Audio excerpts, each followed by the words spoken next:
Education loan से आपको double फायदा होता है। बच्चे की पढ़ाई के लिए पैसा मिल जाता है और टैक्स भी बच जाता है। अगर कोई 20 लाख रुपए का एजुकेशन लोन 10% इंटरेस्ट रेट पर 10 साल के लिए लेता है तो वो कुल मिलाकर करीब 4,10,000 रुपए की टैक्स सेविंग कर लेगा।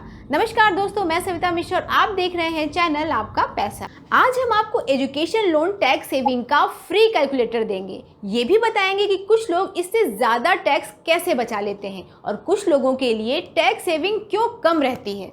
दोस्तों, एजुकेशन लोन से जो टैक्स सेविंग होती है वो हर इंसान के लिए अलग अलग होती है। सबको एक जैसा टैक्स बेनिफिट नहीं मिलता है और ऐसा इसलिए होता है क्योंकि हर आदमी के लोन का अमाउंट, ड्यूरेशन और इंटरेस्ट रेट अलग अलग होता है और इसके अलावा उनकी अपनी इनकम की वजह से भी टैक्स सेविंग अलग अलग होती है। दोस्तों, नियम है कि एजुकेशन लोन के बाद आप हर साल जो भी इंटरेस्ट भरते हैं उस पूरे पेमेंट के बदले टैक्स डिडक्शन का फ़ायदा मिलता है। ये टैक्स डिडक्शन इनकम टैक्स के सेक्शन 80C के तहत दिया जाता है।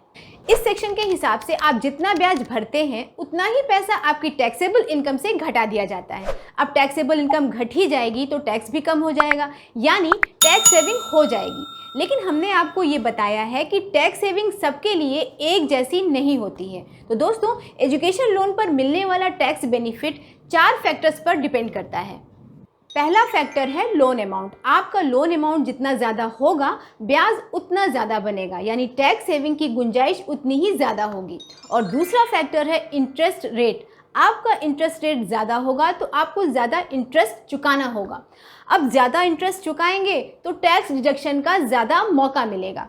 तीसरा फैक्टर है लोन की ड्यूरेशन। जब आप ज़्यादा वक्त के लिए लोन लेंगे तो इंटरेस्ट पेमेंट अपने आप ज़्यादा हो जाएगा, यानी आपके पास टैक्स बचाने का ज़्यादा मौका होगा। चौथा फैक्टर है इनकम स्लैब। जो लोग ज़्यादा कमाते हैं उनके लिए टैक्स का रेट भी ज़्यादा होता है। जैसे 10 लाख से ऊपर की कमाई पर इनकम टैक्स का रेट 30% का है। तो ऐसे लोग जो हायर इनकम स्लैब में हैं, यानी जिनका टैक्स का रेट ज़्यादा होता है, उन्हें टैक्स बेनिफिट भी ज़्यादा मिलता है। दोस्तों, वैसे तो हम आपको टैक्स बेनिफिट का कैलकुलेटर फ्री में दे रहे हैं, लेकिन अगर आप बस थोड़ी सी कोशिश करेंगे तो खुद भी बड़ी आसानी से इसे कैलकुलेट कर सकते हैं। दोस्तों, मैंने अभी आपको बताया था कि एजुकेशन लोन के इंटरेस्ट के बदले ही टैक्स डिडक्शन का फ़ायदा मिलता है, यानी टैक्स सेविंग का पता करने के लिए हमें कुल इंटरेस्ट पेमेंट का पता होना चाहिए। ये बहुत आसान है। आपको बस ये देखना है कि आप कितने अमाउंट का लोन ले रहे हैं और कुल कितना अमाउंट चुकाएंगे। आप जितना अमाउंट चुकाएंगे उससे लोन वाली रकम को घटा दीजिए तो पता चल जाएगा कि आपने कुल कितना ब्याज भरा।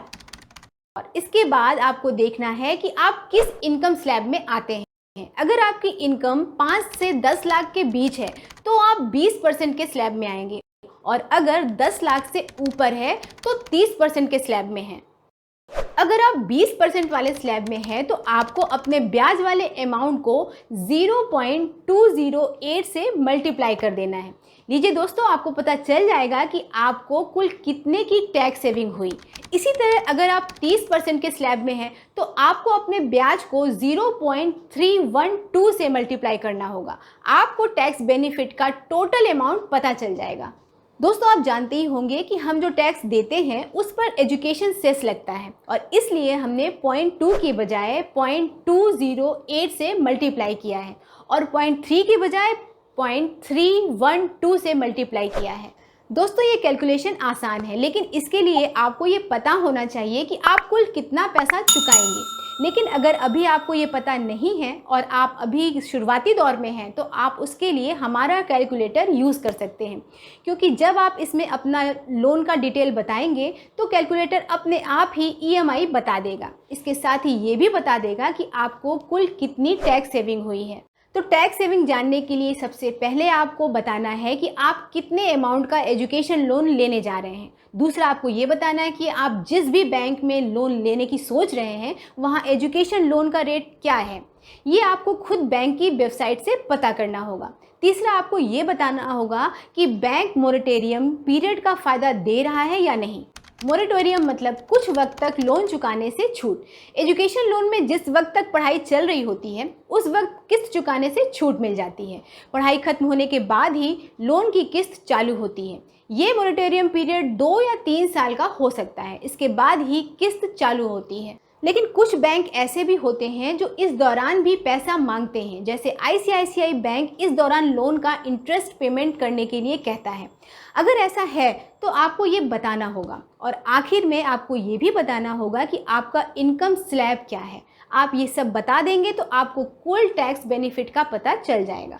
दोस्तों, हमने ये कैलकुलेटर गूगल स्प्रेडशीट में बनाया है। इसे यूज़ करने के लिए आप पहले इस फाइल को डाउनलोड कर लीजिए। डाउनलोड करने के बाद ये एक्सेल में भी खुल जाएगी और इसके बाद आप इसका जब चाहें यूज़ कर सकते हैं।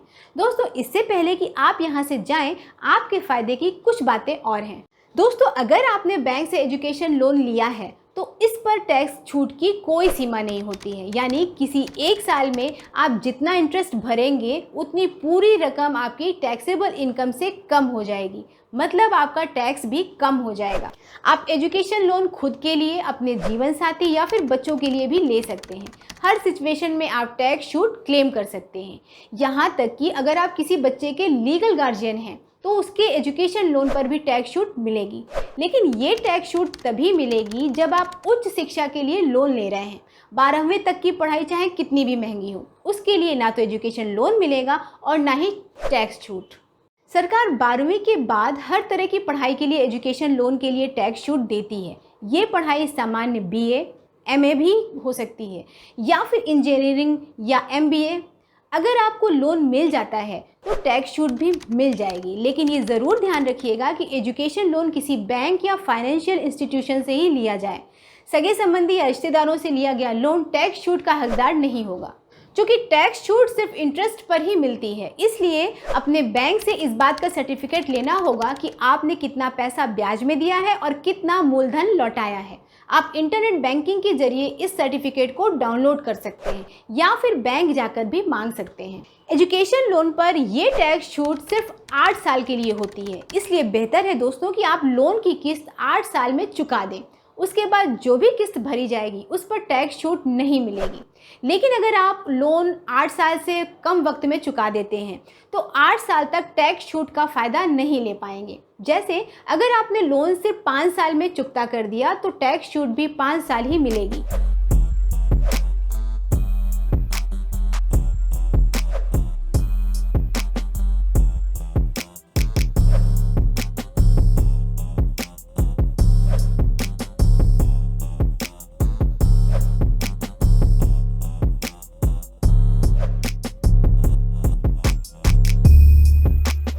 उम्मीद है एजुकेशन लोन से टैक्स सेविंग के बारे में मेरी ये जानकारी आपको अच्छी लगी होगी।